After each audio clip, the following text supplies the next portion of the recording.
जो 85वां सम्मेलन है वो पटना में आयोजित हुआ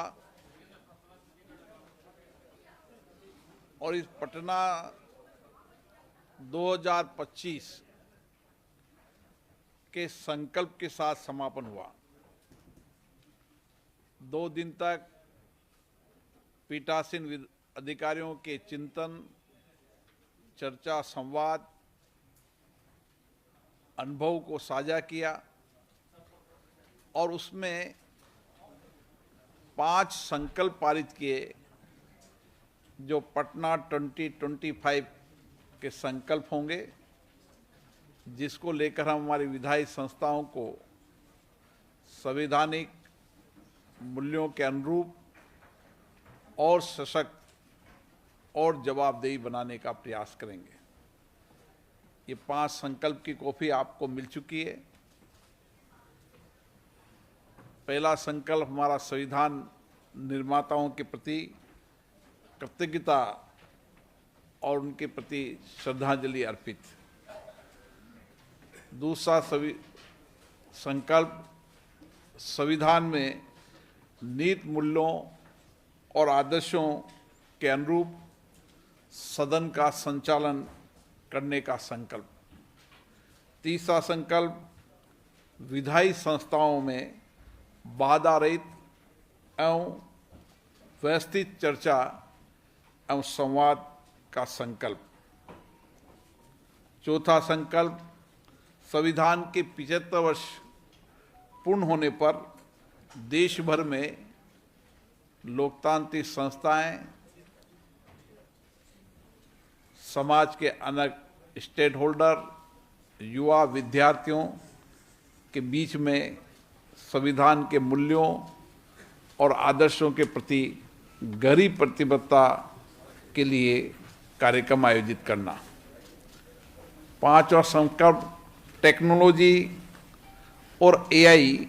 के उपयोग से प्रभावी सेवाएं देकर सदन की विधायी संस्थाओं और माननीय जनप्रतिनिधियों की बेहतर संवाद चर्चा कर सके, उनके उपयोगी संवाद चर्चा हो। इसके लिए उनकी कैपेसिटी बिल्डिंग के लिए ये 5 संकल्प हमने लिए हैं और इस 5 संकल्पों को लेकर हम आगे बढ़ेंगे। मुझे आशा है भारत की विधायी संस्थाएं जो नई चुनौतियां हैं, उन चुनौतियों का भी हमने चर्चा की है और चुनौतियों के समाधान के लिए सभी विधायी संस्था के पीठासीन अधिकारी अपने अपने राज्यों के अंदर राजनीतिक दलों से चर्चा कर सभी स्टेक होल्डरों से चर्चा कर इन विधायी संस्थाओं को हम किस तरीके से बेहतर, श्रेष्ठ चर्चा और संवाद का केंद्र बना सकें। सदनों में कानून पर व्यापक चर्चा हो, नीतियों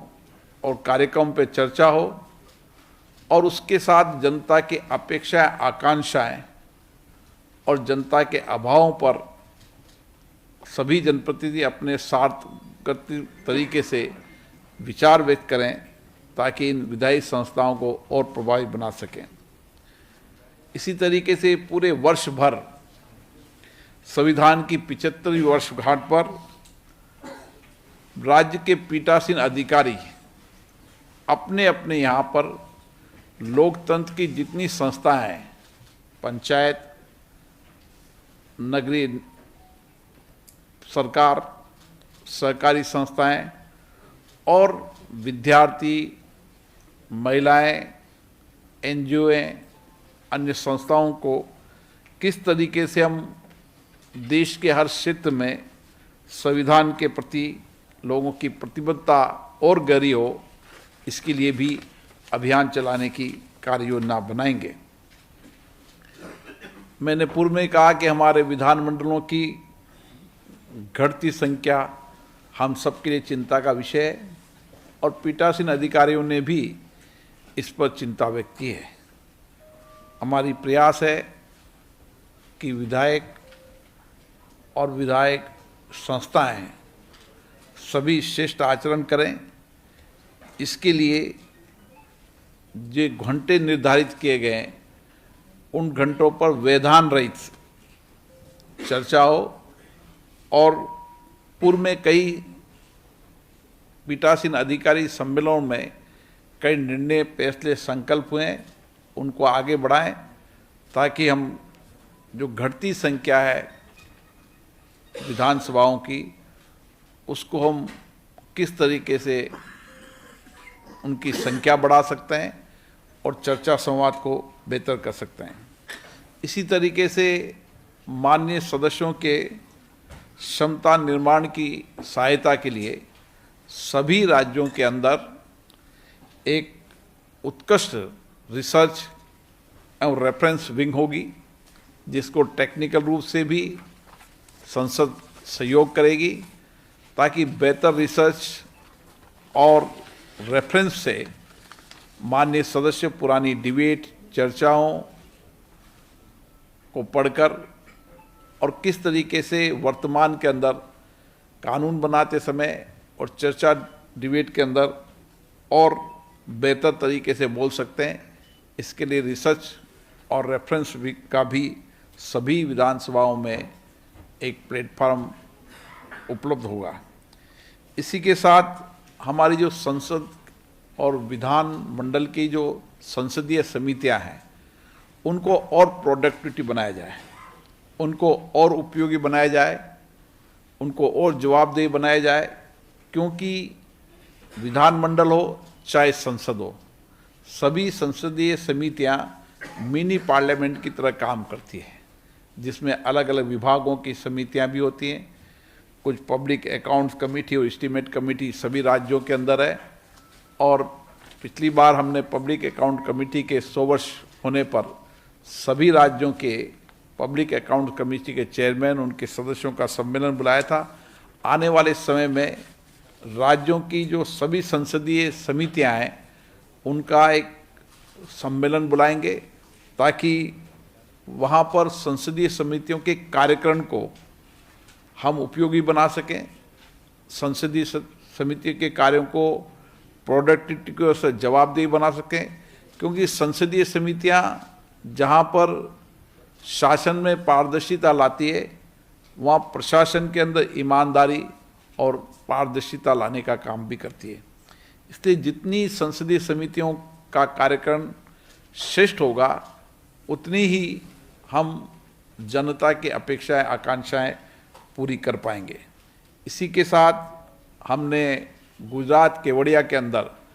माननीय प्रधानमंत्री जी ने भी आग्रह किया था, one nation one legislative platform. इसके लिए हमारा कार्य चालू है। हमारी कोशिश है कि 2025 तक हम सभी लेजिस्लेटिव संस्थाओं को एक प्लेटफॉर्म पर ला सकें और इसके लिए सभी विधायी संस्थाओं को, राज्यों को संसद द्वारा तकनीकी और प्रौद्योगिकी के सहयोग किया जाएगा और उनकी जितनी भी डिबेट है उन डिबेटों को आर्टिफिशियल इंटेलिजेंस का उपयोग करते हुए, जैसे भारत की संसद कर रही है, उसको उनकी मूल भाषा में और 2 भाषा में जो विधायी संस्था उचित समझेगी उसमें उसका डिबेट को डिजिटाइजेशन किया जाएगा ताकि एक प्लेटफॉर्म पर देश की विधायी संस्थाओं को देश की जनता देख सके और उससे विधायी संस्थाओं के परस्पर आपस में इस प्लेटफॉर्म पर होने से बजट और डिबेटों को संवाद करने में और उत्कृष्टता आएगी और बेहतरीन कर पाएंगे। इसी तरीके से जितनी भी देश की लोकतांत्रिक संस्थाएं हैं, चाहे पंचायत हो, चाहे नगरीय सरकारें हों या चुनी लोकतांत्रिक संस्थाएं, उन संस्थाओं के कार्यक्रम को कैसे बेहतर किया जाए। वहाँ पर विकास की योजनाएं बनती है, विकास में जनता की भागीदारी हो, जनता की सहभागिता हो और विकास की योजनाओं में जनभागीदारी के साथ जनप्रतिनिधियों के भी विचार ठीक से व्यक्त हो और उस कार्य योजना में उनकी भागीदारी ज़्यादा बेहतर हो और उन सदनों के अंदर भी अच्छी चर्चा संवाद हो। उनका सदन भी चर्चा संवाद के केंद्र के साथ समस्याएं, अभाव, विकास की योजनाओं में ठीक तरीके से कार्यक्रम कर सके,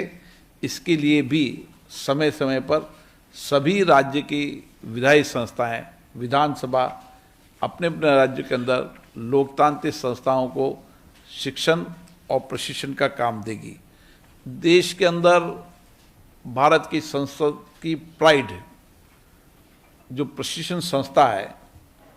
वो दुनिया की बेस्ट प्रशिक्षण संस्था है। अभी तक 100 देशों की संसदें और उनके अधिकारी इस प्राइड संस्था के माध्यम से प्रशिक्षण लेते हुए आए हैं। आने वाले समय के अंदर राज्य की विधानसभाओं के अंदर भी प्राइड और राज्य की विधानसभा मिलकर इस प्रशिक्षण संस्था को और बेहतर बनाएंगे। अभी राज्य के अंदर जब कभी नई विधानसभा बनती है, विधायकों का और वहाँ के अधिकारी कर्मचारियों का भी प्रशिक्षण का काम नियमित चलता है। आने वाले समय के अंदर प्राइड संस्था के माध्यम से हम प्रशिक्षण के काम को और बेहतर करने का काम करेंगे। साथियों, ये राज्य की विधायी संस्थाएं जिन अपेक्षाओं से बन रही थी, हमारी कोशिश है कि राज्य में विधायी संस्था हो, चाहे केंद्र में लोकसभा हो, राज्यसभा हो, ये जनता के अपेक्षाओं, आकांक्षाओं के अनुरूप कार्यक्रम करें। हमारे जितने भी माननीय चुने हुए जनप्रतिनिधि हैं, उनकी क्षमता निर्माण के अंदर ये विधायी संस्था उनको सहयोग करेगी। तो मुझे लगता है कि हम और अच्छी डिबेट, चर्चा, संवाद से देश के लोकतंत्र को सशक्त कर पाएंगे, मजबूत कर पाएंगे और जनता के प्रति जवाबदेह बनाएंगे।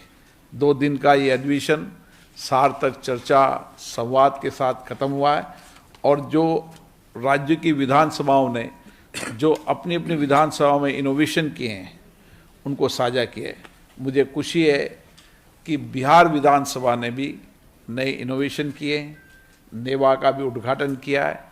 डिजिटल लाइब्रेरी की ओर बढ़ रहे हैं और ऐसे बहुत सारे कार्यक्रम किए हैं जिससे बिहार विधानसभा जो लोकतंत्र की जर्नी है, जो आध्यात्मिक धर्म संस्कृति की प्रेरणता है, इस धरती पर ज्ञान और की प्रेरणा मिलती है, आध्यात्मिक प्रेरणा मिलती है। ये भगवान महावीर की धरती है, बौद्ध की धरती है, इसलिए इस